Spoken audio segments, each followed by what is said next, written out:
Assalamualaikum warahmatullahi wabarakatuh. Alhamdulillahirabbil alamin. Bihi nasta'in 'ala umuri dunya waddin. Allahumma shalli wa sallim 'ala habibina Mustafa Muhammadin sallallahu alaihi wasallam wa 'ala alihi wa ashabihi wa dzurriyyatihi wat tabi'in wa tabi'at tabi'in lahum bi ihsanin ila yaumiddin, amma ba'd. Alhamdulillah, insya-Allah pada malam ini kita tengok ayat yang ke 23 surah Al-Jin. Ayat 23 surah yang ke 72.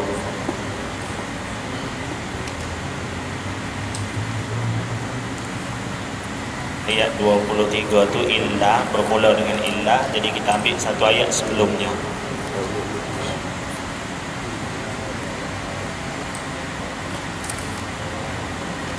Boleh tak jumpa? Surah yang ke-72, ayat yang ke-23. Illah. Jadi kita ambil qul inni. A'udzu billahi minasyaitonir rajim.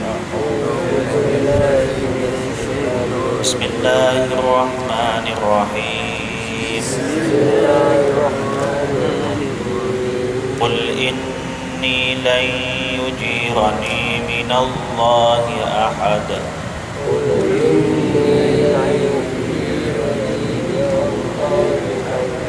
Walan ajida min dunihi multahada.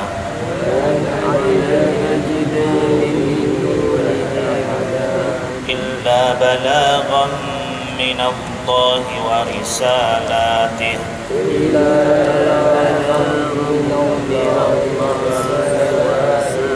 Wa man ya'si Allaha wa rasulahu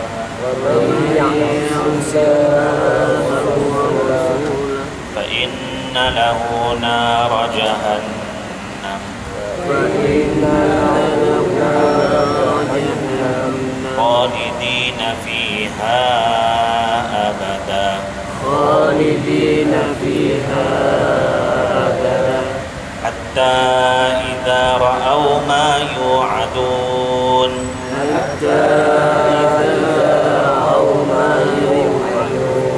fasaya'lamuna man ad'afu nasiran wa aqallu 'adada.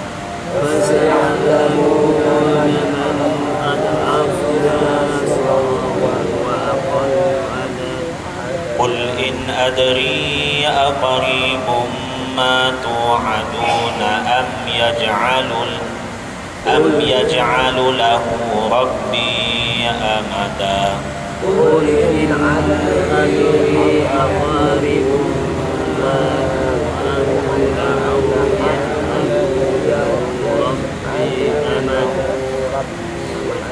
alimul ghaib fala yuzhiru ala ghaibihi ahada.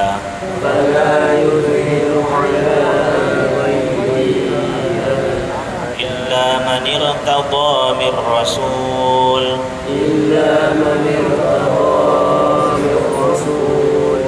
fa innahu yasluku min bayni yadayhi wa min khalfihi rasada.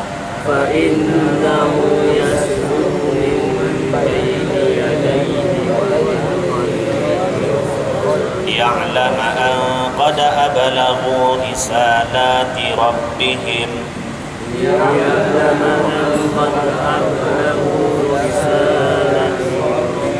wa ahata bima ladayhim wa ahsa kulla shay'in 'adada.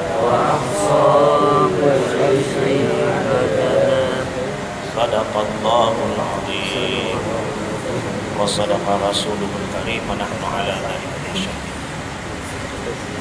Muslimin dan muslimat yang dimuliakan oleh Allah Subhanahu wa taala, pada malam ini kita tengok tafsir ayat yang ke-23 Tapi oleh kerana ada kecuali di situ, ayat mula kecuali, melainkan. Jadi kita ambil balik ayat yang ke-23 tu. Qul inni lan yujirani minallahi ahad. Katakanlah wahai Muhammad, inni sesungguhnya aku, lan yujirani minallahi ahad, tidak ada seorang pun yang mampu melindungi aku daripada Allah, daripada azab Allah. Walan ajida min dunihi multahada, dan tidak ada tempat berlindung, dan tidak aku dapati tempat berlindung selain daripadanya, selain daripada Allah Subhanahu wa ta'ala. Illa balaghan minallahi wa risalatih. Ini yang malam ini. Kecuali ataupun diterjemahkan sebagai akan tetapi, balaghan, aku hanya menyampaikan. Menyampaikan apa? Menyampaikan berita, menyampaikan risalah, menyampaikan agama daripada Allah Subhanahu wa ta'ala. Siapa di sini? Iaitu Nabi sallallahu alaihi wasallam. Illa balaghan minallahi wa risalatih. Akan tetapi ataupun kecuali aku ini hanyalah penyampai yang menyampaikan peringatan agama ini minallah, daripada Allah Subhanahu wa ta'ala, wa risalatih, dan menyampaikan risalahnya, risalah Allah Subhanahu wa ta'ala. Maksud dia, qul inni la yujirani minallahi ahad. Allah perintahkan kepada Nabi SAW. Sebelum ini kita dengar pada minggu lepas tafsirannya, katakanlah wahai Muhammad, sesungguhnya aku ni tidak ada seorang pun yang boleh melindungi aku daripada azab Allah Subhanahu wa ta'ala, sekiranya aku tidak menjalankan tugas aku. Tugas Nabi SAW ialah menyampaikan agama Allah Subhanahu wa ta'ala, menjadi perantara di antara Allah dengan umat manusia. Jadi Nabi tugasnya menyampaikan risalah. Fa in lam taf'al fama ballaghta risalatah. Sekiranya engkau tidak melakukan amanah yang Allah perintahkan kepada engkau wahai Muhammad, fama ballaghta risalatah, maka engkau tidak menyampaikan risalah yang telah diperintahkan kepadamu. Maknanya wahai Muhammad, tugas engkau sampaikan ajaran yang Allah perintahkan. Kalau engkau tak buat, maknanya engkau berdosa. Bila engkau berdosa, Allah akan mengazab engkau. Jadi sekiranya Allah ingin mengazab engkau, maka tidak ada seorang pun yang boleh melindungi. Jadi Nabi bagi tahu sendiri, wahai manusia, Allah bagi tahu, wahai Muhammad, kau bagi tahu kepada manusia, wahai manusia, aku sendiri pun tugas aku hanya menyampaikan sahaja ajaran ini kepada engkau, dan aku sendiri pun sekiranya aku tidak menyampaikan ajaran ini, sekiranya aku diazab, aku tidak boleh bantu diri aku sendiri pun. Jadi tugas aku menyampaikan. Tugas kamu pula, bila aku menyampaikan ajaran ini kepada kamu, tugas kamu menerima ajaran ini. Dan kalau kamu tak menerima ajaran ini, tidak ada seorang pun yang boleh menyelamatkan kamu, melindungi kamu daripada azab Allah sekiranya Allah ingin mengazab kamu. Jadi aku sampaikan kepada kamu, kamu terimalah ajaran ini. Kalau kamu tak terima, Allah azab kamu, kamu tidak ada seorang yang boleh bantu pun. Usahakan kamu, aku sendiri pun yang menjadi perantara ni. Kalau aku tidak menyampaikan, maka Allah ingin mengazab aku, boleh. Dan aku tidak ada seorang pun yang boleh membantu aku. Usahakan kau, aku sendiri pun sama. Kita dua sama. Jadi kau sekiranya kau tidak beriman, kau akan diazab. Aku pun sekiranya tidak beriman, aku akan diazab juga. Walan ajida min dunihi multahada, dan tidak ada tempat berlindung untuk aku berlindung selain daripada Allah Subhanahu wa ta'ala. Maknanya sama kita dua. Maknanya Nabi dengan masyarakat sama juga. Tugas masyarakat beriman kepada Nabi, beriman kepada Allah Subhanahu wa ta'ala. Tugas Nabi menyampaikan ajaran yang diperintahkan oleh Allah supaya masyarakat umat manusia beriman. Jadi usahakan kita ataupun masyarakat yang tak mau beriman akan diazab oleh Allah SWT. Usahakan mereka. Nabi sendiri pun kalau tak buat kerja kenabian, mereka juga kalau Allah nak azab, mereka juga tidak boleh menghalang azab Allah. Tidak ada seorang pun yang boleh melindungi mereka daripada diazab oleh Allah SWT. Ini jika, tapi memang para nabi semuanya menyampaikan ajaran. Kita panggil nabi itu rasul lah, ya. Illa balaghan minallahi wa risalatih, akan tetapi aku ni hanya menyampaikan saja, menyampaikan daripada Allah, bukan aku punya, dan risalah daripada Allah Subhanahu wa taala, agama Allah. Wa may ya'sillah, dan sesiapa yang derhaka, sesiapa yang derhaka buat maksiat kepada Allah wa rasulah, dan kepada rasulnya, fa inna lahu nar jahannam, maka sesungguhnya baginya adalah neraka jahanam. Sesiapa yang melakukan maksiat kepada Allah dan kepada rasulnya, maka sesungguhnya dia akan dicampakkan ke dalam neraka jahanam, khalidina fiha abada, dia kekal di dalamnya. Jadi apa maksiat yang dilakukan oleh manusia? Wa may ya'sillah, maksiat ini ada dua. Satu, maksiat bila dilakukan oleh orang Islam, kemungkinan dua. Satu, syirik, menyekutukan Allah Subhanahu wa taala, ataupun melakukan maksiat-maksiat lain yang merupakan dosa. Bila buat maksiat, maknanya melanggar perintah Allah Subhanahu wa taala. Satu lagi maksiat, bila cerita pasal orang kafir yang buat maksiat, itu merupakan maksiat dari sudut akidah yang disebut di dalam Al-Quran oleh Allah Subhanahu wa taala. Maksiat dari sudut fiqh apa dia? Banyak perkara, berzina, melihat aurat perempuan dan sebagainya. Itu maksiat dari sudut fiqh. Maksiat dari sudut tauhid, bila disebut maksiat dalam masalah tauhid, itu adalah perkara-perkara yang membatalkan akidah. Bagi orang kafir, menyekutukan Allah Subhanahu wa taala. Jadi kita nak tahu daripada mana, nak tahu macam mana maksiat di sini. Maksiat ini maksiat yang merupakan maksiat dari sudut fiqh ataupun dari sudut tauhid. Ulama tafsir sebut, disebut fa inna lahu nar jahannam, maka sesungguhnya bila sesiapa yang buat maksiat kepada Allah dan kepada Rasulnya, dia akan dimasukkan ke dalam neraka jahanam, khalidina fiha, dia kekal di dalamnya abadan, selama-lamanya. Bila sebut khalidina fiha abadan, dia kekal di dalam neraka itu selama-lamanya, maka maksiat yang disebut di sini adalah maksiat syirik, tidak beriman kepada Allah Subhanahu wa taala. Ini untuk orang kafir. Sebab dalam ayat-ayat yang lain ataupun hadis-hadis yang lain diceritakan bahawa hanya orang kafir sahaja yang kekal di dalam neraka jahanam selama-lamanya. Orang yang beriman, yang buat dosa-dosa, tak tutup aurat, buat dosa mencuri dan sebagainya, ini merompak, rasuah dan sebagainya, mereka ini masuk neraka juga. Tapi ayat yang digunakan tidak disebut khalidina fiha abada, tidak disebut kekal di dalam neraka selama-lamanya. Jadi bila disebut khalidina fiha abada, abadan ataupun khalidina fiha abada, itu merupakan dalil bahawa maksiat yang dilakukan di sini adalah maksiat orang kafir dalam akidah, iaitu syirik kepada Allah ataupun tidak beriman kepada apa yang dibawa oleh Nabi sallallahu alaihi wasallam. Hatta, sehingga macam mana? Hatta idza ra'au, sehingga apabila mereka semua melihat.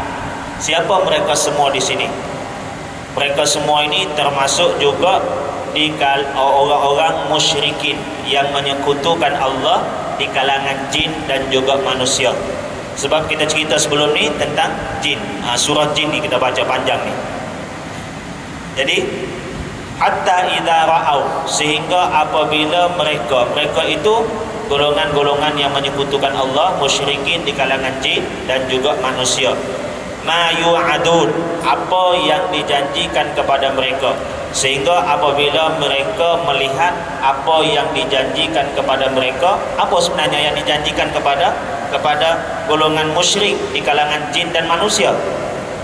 Azab.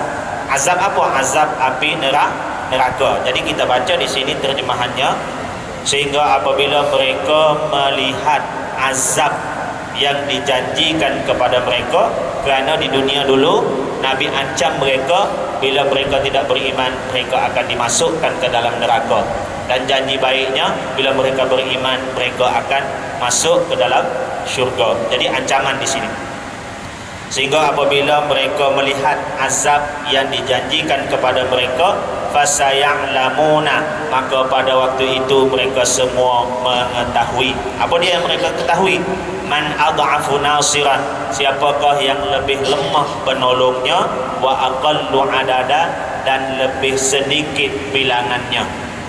Jadi pada hari akhirat manusia yang tidak beriman kepada Allah Subhanahu Wa Taala, bila mereka lihat azab sudah tidak ada jalan untuk melepaskan diri, maka pada masa itulah mereka betul-betul yakin dengan azab Allah Subhanahu Wa Taala. Betul-betul yakin, pasti apa yang diceritakan di dunia ini memang betul-betul betul. Memang benda yang sebenar-benarnya, bukan kata cerita dongeng. Sebab itu kita orang Islam di dunia lagi kita perlu yakin, kita perlu yakin betul-betul tentang kewujudan syurga, kewujudan neraka, kewujudan azab, supaya kita tidak sama dengan orang kafir. Orang kafir di dunia ini mereka tidak percaya, mereka tidak beriman. Jin pun begitu juga. Jin yang kafir tidak percaya, tidak beriman. Apabila sampai di hari akhirat, bila lihat sudah azab yang dijanjikan, tak boleh nak elak sudah, barulah mereka tahu siapa sebenarnya mereka. Man ad'afu nasiran, siapa yang lebih lemah penolongnya, wa aqallu adada, dan lebih sedikit bilangannya.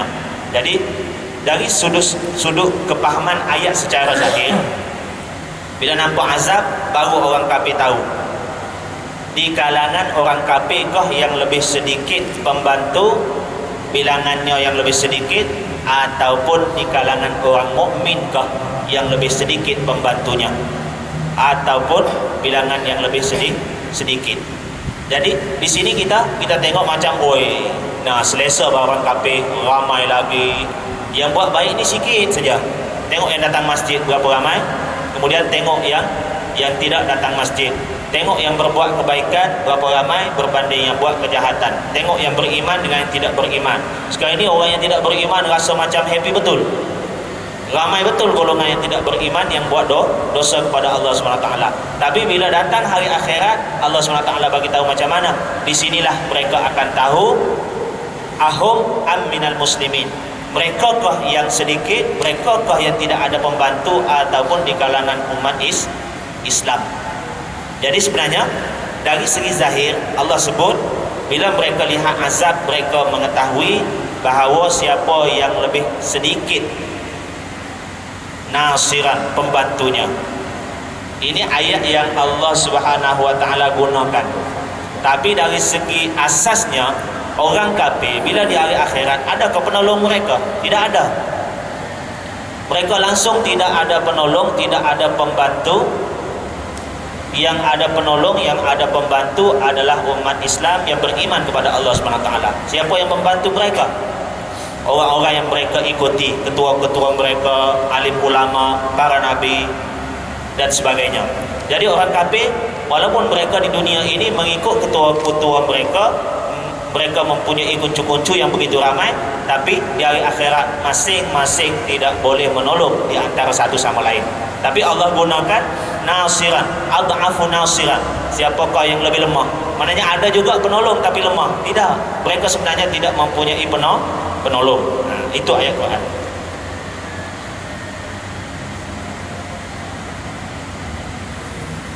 (20, 24, 25).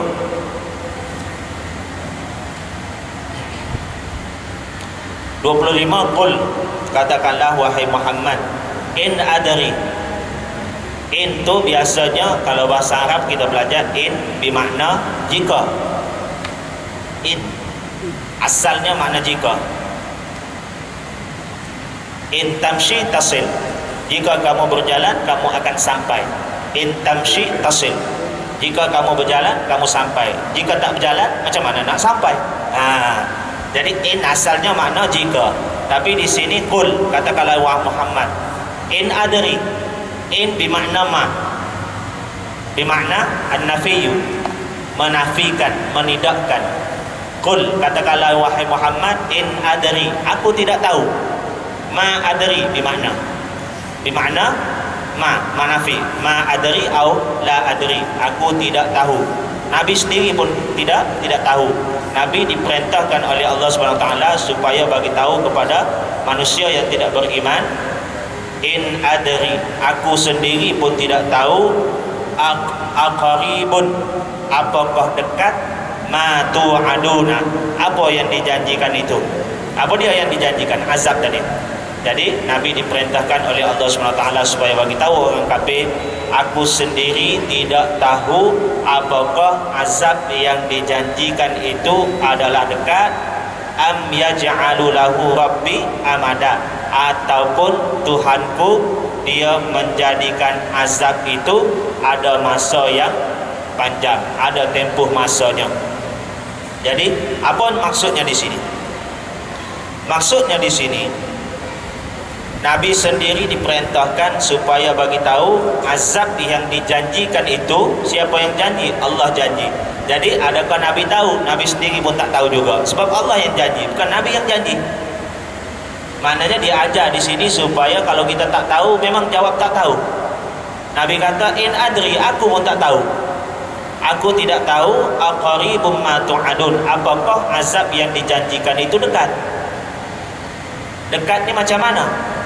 Ulama menafsirkan dekat ini am yaj'alu lahu rabbi amada, ataupun Tuhan menjadikan azab itu ada masa yang panjang.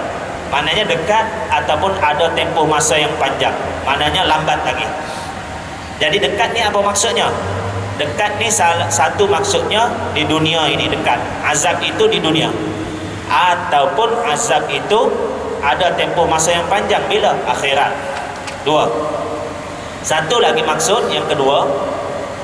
Pertamanya yang dekat itu adalah peperangan Badar yang berlaku setelah mana turunnya ayat ini. Jadi lepas turunnya ayat ini maka berlaku peperangan Badar, maka itu adalah dekat.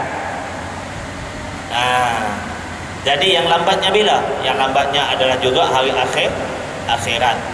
Jadi satu tadi yang lambat di dunia, bukan peperangan Badar, tak tahu bila. Tunggu azab Allah SWT. Allah nak azab, Allah akan azab. Yang ini satu lagi peperangan Badar, dan mereka diazab dalam peperangan Badar.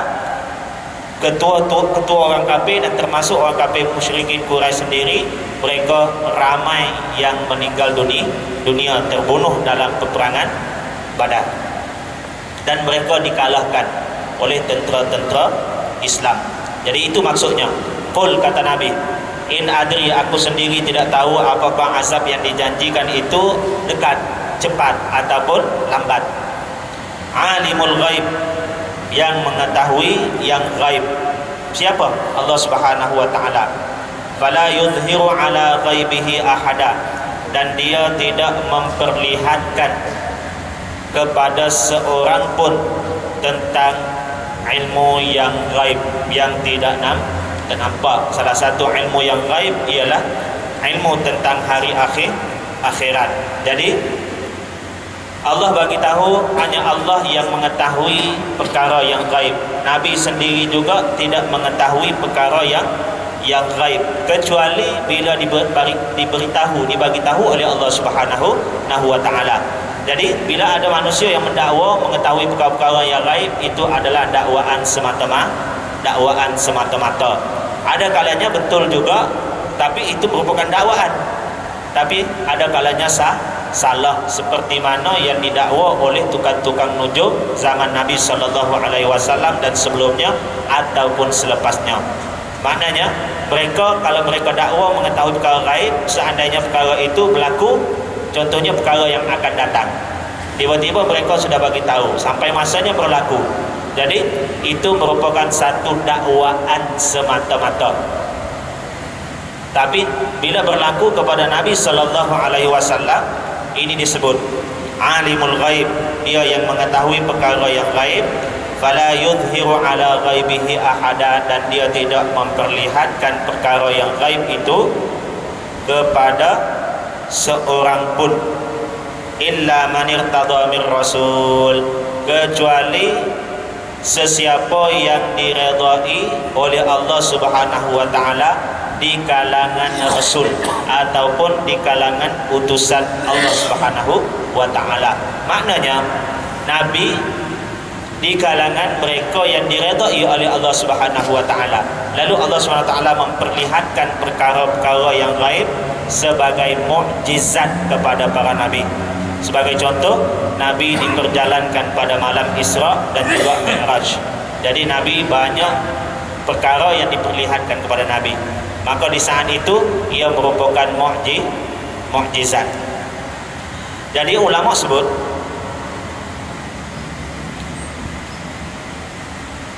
dalam ayat ini secara jelasnya Allah Subhanahu wa taala sebut yang mengetahui perkara gaib adalah Allah, dan juga illa man irtada min rasul, dan juga siapa yang diredai oleh Allah Subhanahu wa taala di kalangan rasulnya. Maknanya satu, Allah Subhanahu wa taala yang mengetahui perkara gaib secara mutlak. Yang kedua, ada pengecualian. Selain daripada Allah, mereka yang diizinkan oleh Allah juga tahu benda gaib. Siapa? Nabi. Secara zahirnya rasul utusan Allah yang mengetahui perkara gaib. Dan ulama tafsir, salah satunya Ibnu Ajibah, menafsirkan bahawa di sini secara zahir tak nampak, tapi secara yang tersirat, secara batinnya menyatakan bahawa para wali Allah Subhanahu wa taala juga bila diperlihatkan oleh Allah Subhanahu wa taala terhadap perkara-perkara yang gaib, mereka boleh mengetahui perkara yang belum berlaku pun. Cuma bezanya ulama sebut, sebahagian ulama menyebut perkara yang diperlihatkan kepada para nabi tentang perkara yang gaib itu, bila diperlihatkan ia merupakan satu perkara yang qat'i, perkara yang pasti. Tapi bila diperlihatkan oleh Allah Subhanahu wa taala kepada para wali, orang-orang yang soleh, orang-orang yang terpilih bagi Allah Subhanahu wa taala, maka ia bukan perkara yang qat'i, bukan suatu perkara yang pasti. Dia tidak qat'i, tidak pasti, tapi diperlihatkan juga. Tapi kepada para nabi itu satu perkara yang qat'i. Kalau kita panggil perkara qat'i ini tidak boleh dipertikaikan. Tapi kalau perkara yang tidak qat'i, maknanya perkara zanni, perkara zanni ini boleh lagi dipertikaikan. Contohnya, kalau ada wali di kalangan wali-wali Allah mengatakan sekian akan berlaku sekian. Jadi ini benda bukan qat'i, zanni saja. Kenapa? Sebab dia bukan rasul, bukan nabi. Tapi kalau dia nabi, dia rasul, Nabi Muhammad, nabi yang sebelum-sebelumnya, rasul yang sebelumnya, bila menceritakan tentang perkhabaran gaib, maka ia termasuk perkhabaran yang qat'i, bukan lagi zanni. Zanni ini sangkaan. Kalau qat'i pasti.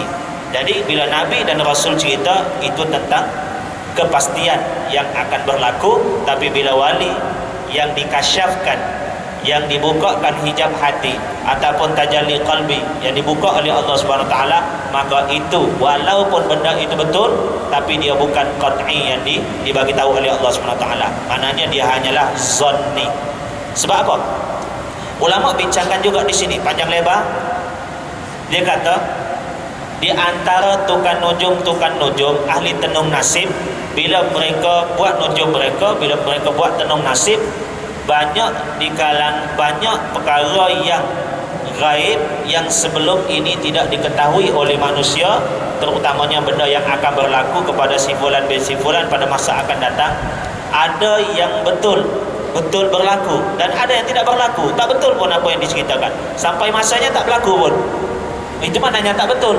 Tapi bila sampai masanya dia berlaku, maka dia berlaku juga. Betul apa yang diceritakan. Tapi apa yang berlaku ini ghairu jazim, tidak jazam, tidak pasti. Cuma mengikut firasat dia saja, nujum dia saja. Berlaku.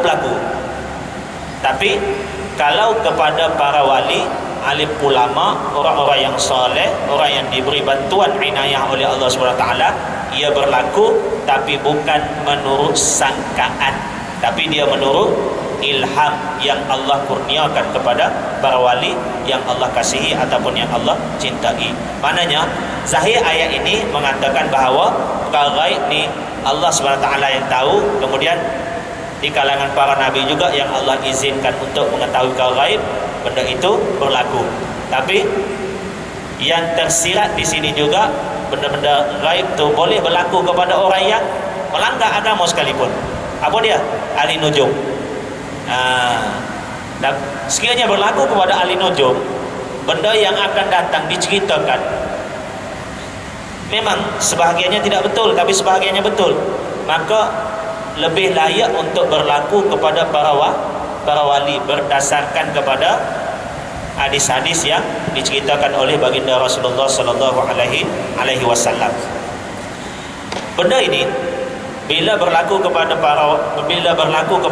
para nabi, dia dipanggil mukjizat. Bila berlaku kepada para wali, sebab benda ini benda yang luar biasa, mengetahui benda yang akan datang. Benda luar biasa ini bila berlaku kepada wali, itu dinamakan karamah ataupun satu kemuliaan yang Allah bagi kepada mereka. Kita panggil keramat. Kan? Kita panggil keramat. Jadi keramat ini pun ada manusia yang percaya, ada manusia yang tidak percaya. Jadi di sini saya nukil, saya salin kata-kata Syekh Ibnu Ajibah dalam tafsir beliau Bahrul Madin. Beliau menyebut qala ba'dul ulama, sebahagian ulama menyebut, dia kata wala gharabata fi inkari mu'azzamil mu'tazilah, tidak pelik dan tidak hairan golongan-golongan ataupun sebahagian daripada golongan mu'tazilah mengingkari likaramatil auliya, keramat yang berlaku kepada para wali Allah Subhanahu wa taala. Jadi golongan mu'tazilah sebahagian besarnya ataupun sebahagian mereka mengingkari keramat. Saya nak cerita di sini bukan mu'tazilah saja yang mengingkari keramat. Ada orang kita Islam sendiri pun yang tidak belajar ataupun yang belajar, ada juga yang mengingkari keramat. Dia kata mana boleh berlaku benda-benda pelik begini. Berdasarkan ayat-ayat yang zahir beginilah, ya. Jadi Syekh Ibnu Ajibah menyebut, dia kata tidak heranlah golongan-golongan Mu'tazilah mengingkari berlakunya keramat kepada para wali, idhum lam yushahidu fi jama'atihim, kerana mereka sendiri tidak pernah menyaksikan keramat itu di dalam kelompok-kelompok jemaah-jemaah mereka yang sesat, ad-dhallah al-mudillah, yang sesat lagi menyesatkan itu, waliyan lillah, tidak menyaksikan wali Allah Subhanahu wa taala. Jadi di kalangan mereka tidak pernah melihat keramat yang berlaku kepada kekasih Allah. Qattun, sama sekali tidak pernah tengok pun. Keramat ni benda yang mencari adat. Jadi bila mereka tidak pernah melihat benda yang mencari adat, benda luar biasa yang berlaku kepada wali-wali di kalangan mereka, maka mereka tidak percaya. Fa kaifa ya'rifuna al-karamah? Macam mana mereka nak mengetahui keramat dan untuk mengiktiraf karamah yang berlaku, kerana mereka tidak pernah melihat. Jadi bagi kita pun sama juga. Di kalangan kita ada yang tidak yakin dengan keramat. Percaya tapi tidak yakin. Kenapa? Sebab tidak pernah melihat keramat itu berlaku. Tidak pernah melihat karamah itu, perkara yang luar biasa itu berlaku kepada para wali Allah SWT. Bagi mereka yang sentiasa mendampingi dengan orang-orang yang soleh, dengan wali-wali Allah, mereka melihat keramat itu berlaku dengan mata kepala mereka sendiri. Jadi keramat ini juga menguatkan keimanan mereka, keyakinan mereka kepada apa yang diceritakan oleh Allah Subhanahu Wa Taala dan juga Rasulnya.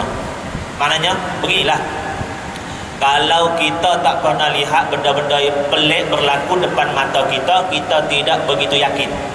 Tapi bila benda-benda pelik itu berlaku di depan mata kita, kita yakin. Contohnya begini, orang cakap ada UFO turun di tempat sekian di Kalumpang. Kita yang di Tawau ni, betul ke tidak betul? Tapi cuba kita tengok benda bulat terbang, piring besar, ada asap sikit. No, kita pun tengok mata bulat. Kita, bila kita tengok sendiri, benda pelik betul. Mana ada kapal terbang begitu bulat, kan? Jadi bila kita tengok sendiri, contohnya satu penduduk Tawau tengok, satu penduduk Tawau yakin, walaupun benda itu benda pelik dan kontroversi lah, ada ke tidak ada UFO ni kan? Tapi bila kita tengok dengan mata kepala kita sendiri, yakin kita bertambah terhadap kewujudan benda tadi. Tapi kalau kita tak tengok, kita pun ada ke ada, yakin ke? Tak lah, aku tahu, tak pernah tengok, tak pernah rasa. Tapi bila keramat kita pernah tengok, kita pernah rasa, maka kita yakin. Contohnya begini, imam kita, Imam Asy-Syafi'i rahimahullah ta'ala, diberitakan pada bulan Ramadan, minggu depan ni, tak berapa hari saja lagi kita akan masuk bulan Ramadan. Jadi cerita tentang Quran, rajin-rajin baca Quran sama-sama kita. Jadi ceritanya Imam Syafi'i dia khatam Quran 60 kali satu bulan Ramadan. Siang sekali khatam, malam sekali khatam. Jadi 2 kali satu hari. Jadi 30 hari berapa kali? 60 kali tuan-tuan.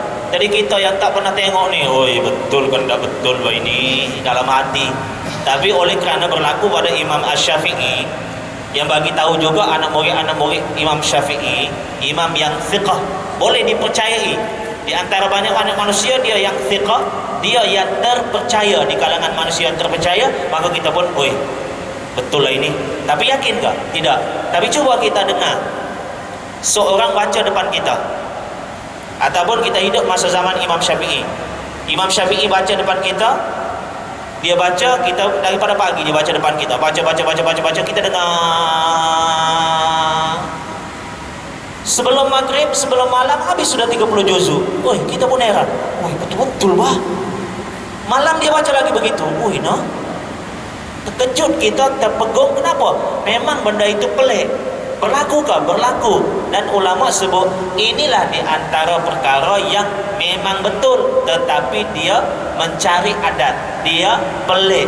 Dan benda pelik ini bila berlaku kepada Nabi dinamakan mukjizat, bila berlaku kepada orang-orang yang soleh, wali-wali Allah dinamakan karamah. Dan karamah dan juga mukjizat ini menambahkan keimanan kita bila kita tengok mukjizat ataupun karamah ini berlaku depan mata kita sendiri. Pelik macam para sahabat dan orang-orang kafir bila tengok Nabi belah bulan terbelah, tengok pelik. Tapi bagi orang yang beriman, bertambahlah keyakinan mereka, sama juga macam mukjizat. Jadi orang yang Allah redha untuk kurniakan kepada mereka di kalangan Rasul pilihan Allah Subhanahu Wa Taala, maka mereka akan dapat apa yang dikurniakan oleh Allah. Fa innahu yasluku min baini yadayhi wa min khalfihi rasada. Dan sesungguhnya yasluku, dia mengadakan, min baini yadayhi, di depannya. Di depan siapa? Itu di depan Rasul. Wa min khalfihi, dan di belakangnya, di belakang Rasul juga, rasada, penjaga. Dan sesungguhnya dia, yakni Allah Subhanahu Wa Taala, mengadakan penjaga, yaitu malaikat. Allah kirimkan kepada Nabi sallallahu alaihi wasallam. Depan Nabi pun ada malaikat yang menjaga, belakang Nabi pun ada malaikat yang menjaga. Jaga apa? Jaga Rasulullah sallallahu alaihi wasallam yang dikurniakan wahyu oleh Allah Subhanahu Wa Taala supaya jangan diganggu oleh syaitan, laknatullah, dan juga iblis. Dan di sini disebut, mana nih? Mencari dulu. Ni Ad-Dhahhak menyebut, tabi'in menyebut. Dia kata Tidak Allah mengutuskan seorang nabi illa wa ma'ahu malaikatun yahrusunah. Tidak Allah mengutuskan para nabi kecuali bersama para nabi itu adanya malaikat-malaikat yang menjaga nabi tersebut. Minasyayatin, jaga daripada apa? Daripada setan. An ayat yatashabbahu bi suratil malak, agar setan itu tidak menyerupai para malaikat kemudian datang kepada Nabi sallallahu alaihi wasallam.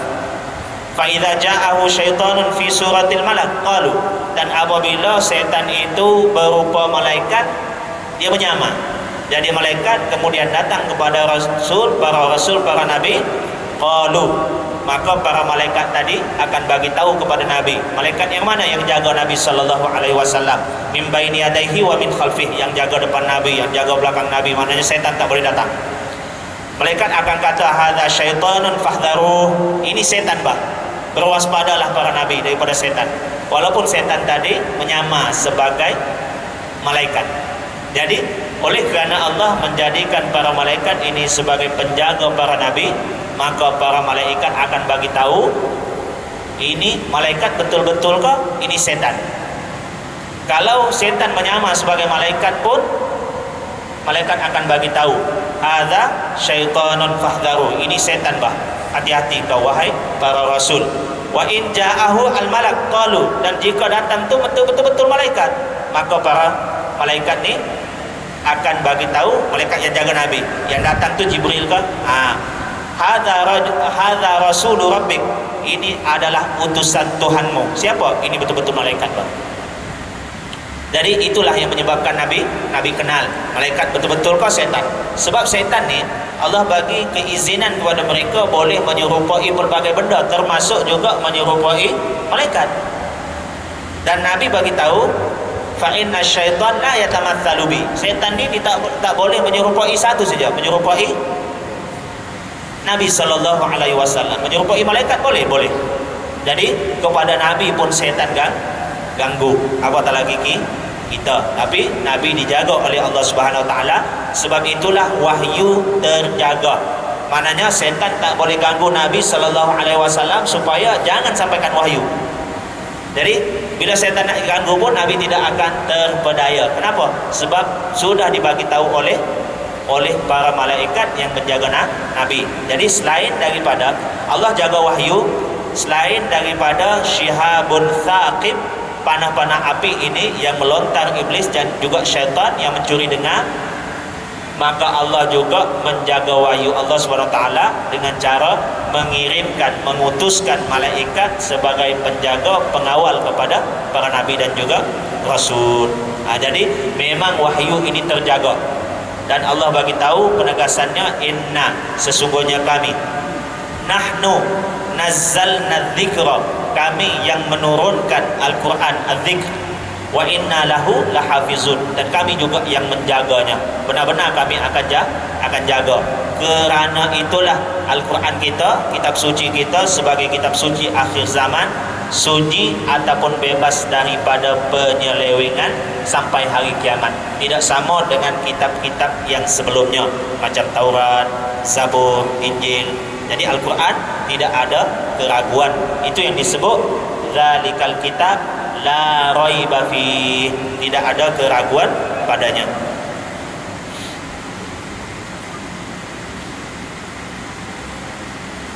Di sini kita sebut, dan di sini kita tengok sikit lagi, liya'lama an qad ablaghu risalati rabbihim, agar dia mengetahui bahawa sesungguhnya mereka tahu,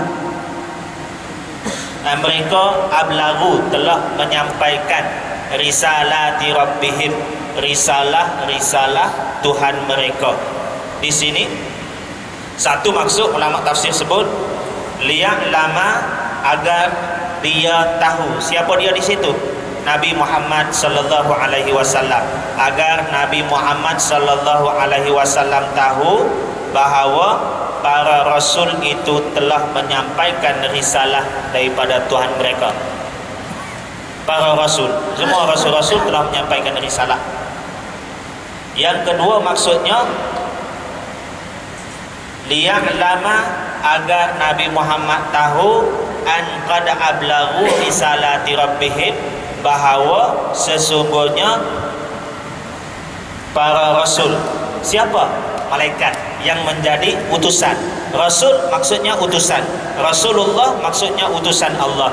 Jadi agar Nabi Muhammad sallallahu alaihi wasallam tahu bahawa Rasul yang pertama maksudnya para nabi dan rasul, utusan Allah SWT di kalangan manusia yang lelaki yang dibagi wahyu.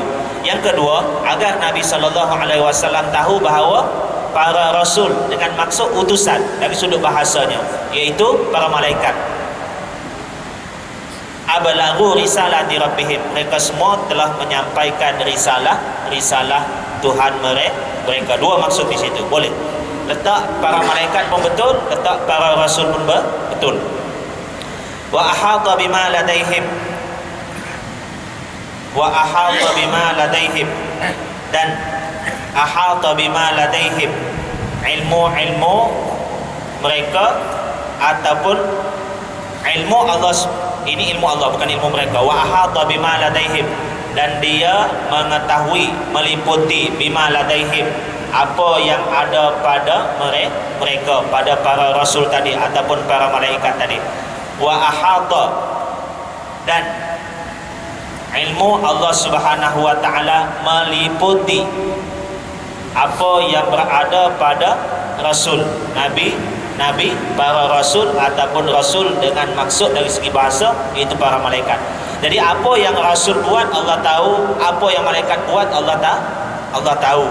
Wa ahsa kulla syai'in adada, dan ahsa kulla syai'in huwa, ataupun ahsa huwa kulla syai'in, dan Allah Subhanahu wa taala mengira segala sesuatu, segala-galanya, ada satu persatu benda yang boleh, yang termasuk dalam apa yang kita sebut kita kira.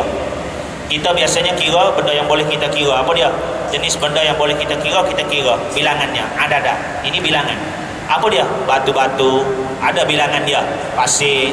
Kita nak kira tak boleh, tapi Allah SWT boleh kira. Yang tidak ada bilangan pun Allah SWT boleh kira. Macam air, bilangannya tidak ada, boleh kira. Kalau kita nak kira satu persatu tak boleh. Kita kira dengan sukatan, liter ke, kilogram ke, air kan, boleh ditimbang. Jadi Allah SWT boleh kira satu persatu segala-galanya, sama ada yang besar ataupun yang kecil. Sebab tu bagi kita ahli sunnah wal jamaah, Allah mengetahui bilangan titisan hujan, Allah mengetahui bilangan pasir di pantai. Kenapa? Sebab wa ahsa kulla syai'in adada, segala sesuatu itu Allah boleh hitung. Inilah kehebatan Allah Subhanahu wa taala. Jadi Allah juga boleh hitung adakah para nabi itu menyampaikan risalah yang dibawa oleh mereka ataupun tidak. Jadi segala sesuatu yang berlaku di atas muka bumi ini tidak sunyi daripada perhitungan Allah SWT. Hatta ikan di laut pun boleh dihitung oleh Allah. Jadi kalau kita fikir, air hujan macam mana mau hitung? Kalau titisan air yang masuk dalam baldi yang kita tak ada di tandas, kita tunggu termenung di situ kita boleh lagi kira 1, 2, 3 sampai penuh baldi itu berapa titis, boleh kita kira. Tapi kalau sudah hujan, tak mampu kita kira. Kita berfikir pun tak mampu fikir nak kira macam mana. Tapi itu semua tidak sunyi daripada pengetahuan Allah Subhanahu wa taala. Di sini cuba kita tengok sikit, ya. Cuba kita tengok ayat yang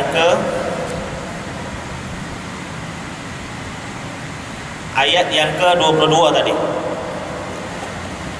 Saya nak bagi tahu sikit tentang kehebatan ayat Al-Quran, gaya bahasa yang Allah gunakan untuk manusia faham, untuk manusia menilai kehebatan Al-Quran, bukan lagi daripada manusia. Wa man ya'sillaha wa rasulahu fa inna lahu nar jahannam khalidina fiha abada. Dan sesiapa yang derhaka melakukan maksiat dengan maksud syirik kepada Allah SWT dan Rasulnya, maka sesungguhnya baginya neraka jahanam khalidina fiha, mereka kekal. Disebut di sini, dan siapa yang melakukan syirik kepada Allah SWT. Siapa di situ? Man di situ dari segi lafaz dia mufrad, singular, menunjukkan satu saja. Siapa? Dari sudut lafaz. Sebab itu digunakan fa inna lahu, maka sesungguhnya baginya. Nya itu juga menunjukkan satu. Dia tidak sebut bagi mereka. Nampak? Belum lagi jelas. Tapi dalam ayat fa inna lahu, maka sesungguhnya baginya. Nya itu dia. Satu saja. Maka sesungguhnya bagi dia naru jahannam, api neraka, khalidina, mereka kekal. Siapa mereka? Awal-awal guna ayat singular, tapi kemudiannya guna ayat plural. Macam mana?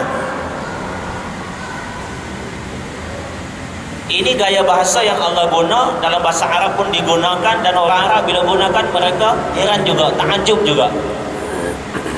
Susah sikit kita nak faham kalau kita tak faham bahasa Arab.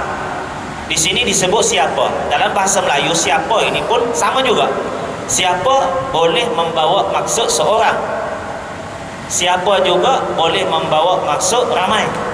Jadi di sini Allah Subhanahu Wa Taala bagi tahu siapa yang melakukan maksiat kepada Allah dan Rasulnya, maka dia. Siapa tu seorang kan? Kan maksud mufrad kan? Maka dia tu pun seorang juga. Jadi guna singular, tapi lepas tu fa innalahu nara jahannam khalidina, digunakan plural pula, mereka kekal. Jadi macam mana? Adakah Al-Quran tersalah? Kalau kita baru-baru belajar bahasa, kita kata macam cacat tu ayat ini. Tapi inilah ayat yang hebat sebenarnya. Macam kita guna, Allah guna satu orang, kemudian ayat bercakap dengan satu-satu, kemudian tiba-tiba bercakap dengan ramai. Jadi seakan-akan salah. Tapi sebenarnya kalau ikut dari segi lafaz itu menunjukkan seorang. Tapi kalau ikut dari segi maknanya mengandungi ramai. Jadi di sini untuk meraihkan lafaz, Allah kata fa inna lahu, maka sesungguhnya baginya. Itu Allah meraihkan lafaz man. Wa man tu siapa? Meraihkan lafaz. Tapi bila guna ayat sampai kepada khalidina, mereka kekal. Khalidina ramai. Kalau nak guna lafaz satu orang juga, guna macam mana? Siapa yang melakukan maksiat kepada Allah, maka sesungguhnya bagi dia neraka jahanam. Dia kekal. Khalid, tak boleh ada dina, dia kekal. Tapi Allah guna khalidina, lafaz jamak. Nampak macam pening? Nanti saya bercakap sendiri. Boleh faham tak? Tak apa, insya-Allah tak faham hari ini, faham masa akan datang. Jadi di sini untuk meraihkan lafaz digunakan perkataan lahu, maka baginya, untuk seorang. Untuk meraihkan makna Allah guna khalidina, mereka kekal. Mereka pula jamak. Jadi dalam maksud man itu lafaznya singular, maknanya plural, ada makna plural. Jadi untuk meraihkan lafaz Allah guna lahu baginya untuk singular. Jadi untuk meraihkan makna Allah guna khalidina plural. Sama macam ayat yang ke 27 28. Jadi kalau kita sebut pasal ayat ni panjang juga, cuma saya sebut sikit saja, tuan-tuan balik study. Jadi illa man irtada min rasulin fa innahu yasluku min baini yadayhi wa min khalfihi rasada.